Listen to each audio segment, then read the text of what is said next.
li ci doy waar c'est à la fois des dégâts matériels et sur le plan économique également il y a un impact négatif parce que ñii seen kër yi dina fees seen lal yi pour ñu tëdd problème la ci daanaka ngàcc ndox mi ni ñuy dëkkee avec la prolifération bien sûr des maladies ainsi de suite environnement bi nga xamante ne nii daanaka yàqu na seen liggéey day yàqu et forcément le trafic est affecté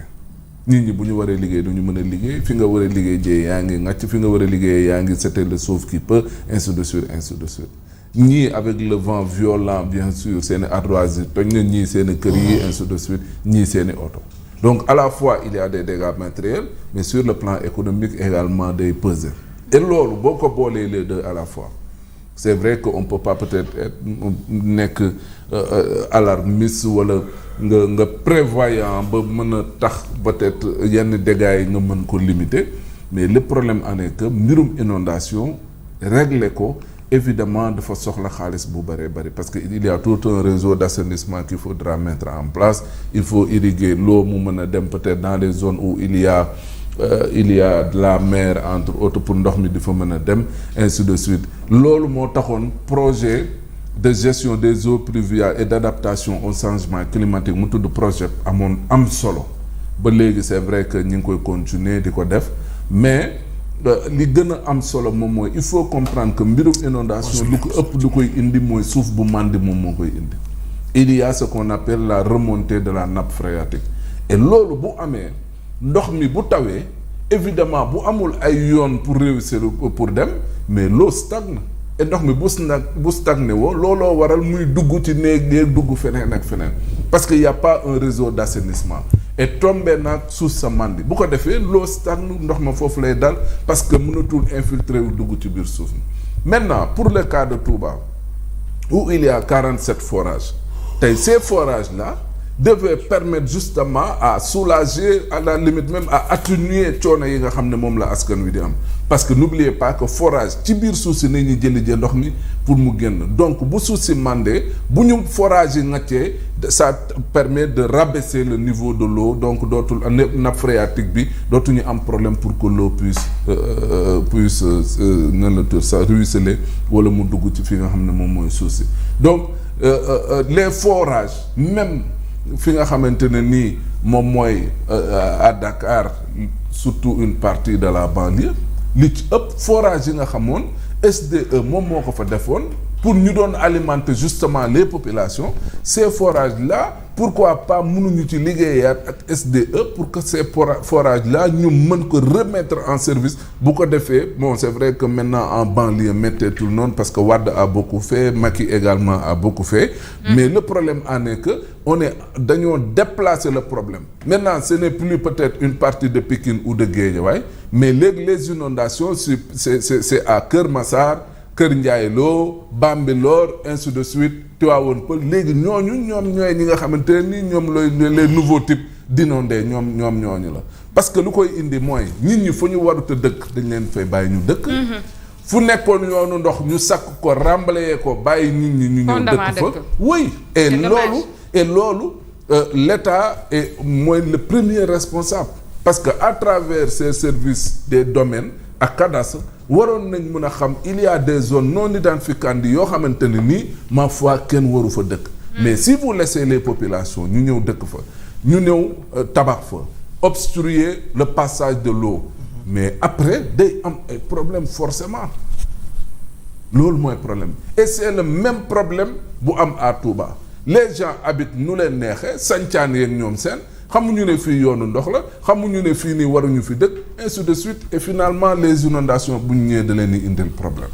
donc jàpp naa ne li gën a am solo c'est le travail en amont qu'il faudra faire mooy les zones yi nga xamante ne nii kenn mënu fa dëkk parce que yoonu ndox la état mën a veiller à ce que kenn bañ fa dëkk ñi koy njuuj njaaj ak les bandits fonciers ñeneen ak prédateurs ñoom ñëpp que l'État puisse prendre ses responsabilités pour que dans ces zones-là kenn bañ fa dëkk bu ñu jógee ci loolu les réseaux d'assainissement benn bu ONAS il faut le refaire surtout zone HLM Médina ainsi de suite dafa vétus beneen bi mooy que l'on puisse quand même accepter de mettre beaucoup de sous ci li nga xam ne mooy li jëm ci suuf. Ndiaga la rappelé tout à l'heure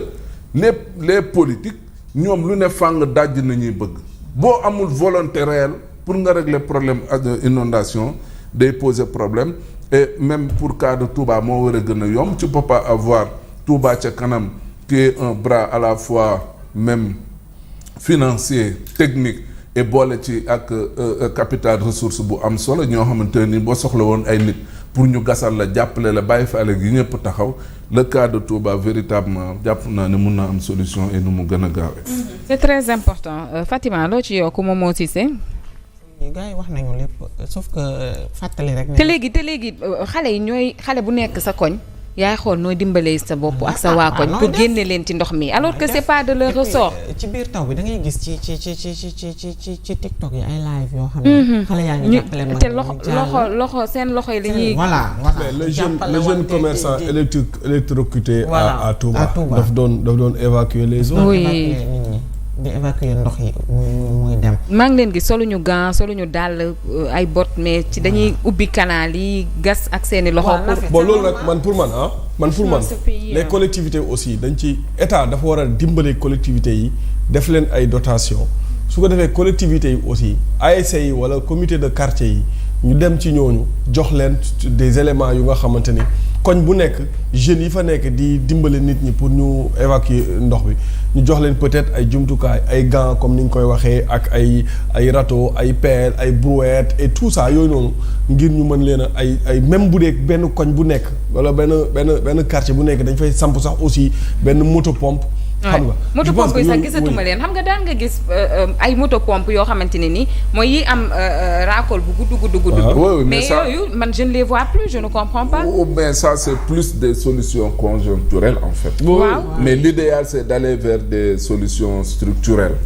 parce que mooy régler définitivement le problème la problématique des mooy caniveau yi ñuy def ci trottoir les motos pompes tu les retrouvais plus. bu ñu déclenché woon plan Orsec. ci ngay gis moto pompe yeeg sapeur yeeg ainsi de suite le génie militaire bon si vous voulez. l'armée ñu mobiliser leen pour justement ñu mën a. surtout yoon tali yi nit ñi di jaar la corniche VDN 3 jëm amoo. VDN bii nii yenn ci ay parti sama yoonu wakaam bi mais day taa guddi gi foofu noo fay jaaree Fatima. nga ne ci oto dëkk bi ni mu wóor a dee. nga ñëw tali yëpp am ndox. sa oto fay ci biir ndox mi doo génn doo toog ci ndox mi li population souffre doo génn ñu agressé la doo toog ci ndox mi. ces questions là ce sont les questions essentielles yu ñu war a waxtaanee. ci assemblée yi lañ war a waxtaanee. ak ci gouvernement bi mais en fait assemblée mën na proposer mais le gouvernement ci seen jëmmi bopp sànq am na ku ko fi wax mooy ki waxoon ne nawet du ci nawet du suñu nawet. ça c'est des déclarations irresponsables daa juumoon Ndiaye la sant nag. daa juumoon Seex daa juum. léegi xam nga bi gouvernement bi changé ak léegi li ñu waroon a njëkk a nekk seen priorité que di tontonte ak Ousmane Sonko mooy de proposer de dire aux Sénégalais que bu ñu yeggee ci ay inondations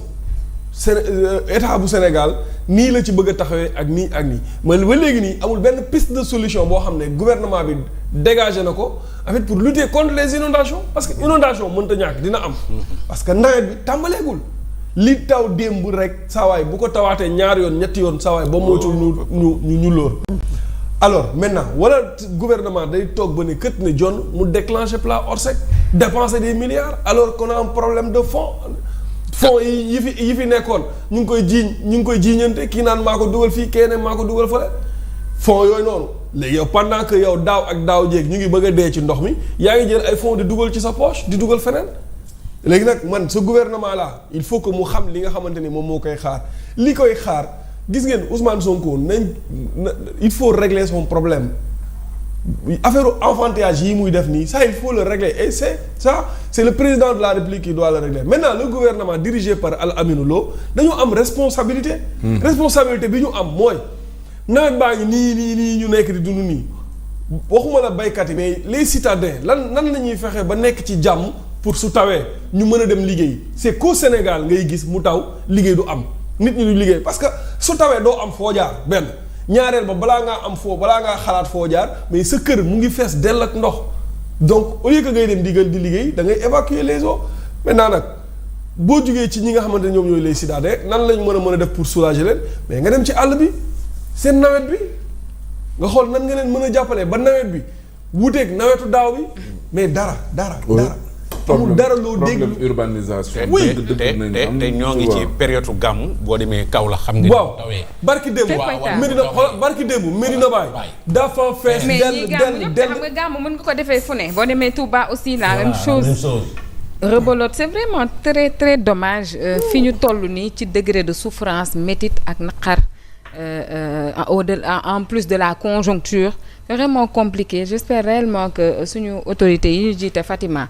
dinañu xàmmee les urgences de l'heure ñu taxawal ñu ci rek après ñun bu ñu saafaraale lii yëpp sax après mën nañ dellu ñoom ci seen yu ne nii ñun garaawul mais daal dim nañu dimbali